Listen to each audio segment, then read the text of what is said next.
ఆనాడు ఏ ఆకాంక్ష కోసం తెలంగాణ ఏర్పడిందో అది జరగకపోవడం దురదృష్టకరమని గత ప్రభుత్వం హైదరాబాద్ను నిర్లక్ష్యం చేసిందన్నారు.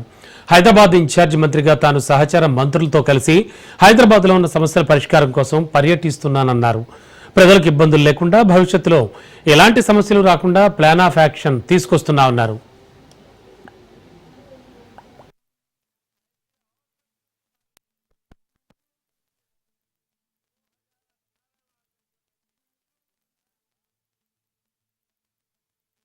ఆనాడు ఏ ఆకాంక్ష కొరకైతే తెలంగాణ కోసం కొట్లాడుతున్నామో తెలంగాణ వచ్చిన తర్వాత రాజధాని అయిన హైదరాబాద్లో ఉన్నటువంటి పరిస్థితులు చూస్తే దురదృష్టకరం.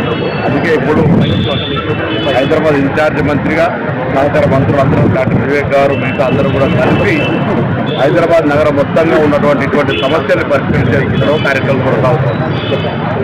ఈ కృష్ణానగర్ లోపల గతంలో వచ్చినటువంటి మొత్తం ఓవర్ఫ్లో రోడ్ల మీద నడిచేటువంటి పరిస్థితి లేదు.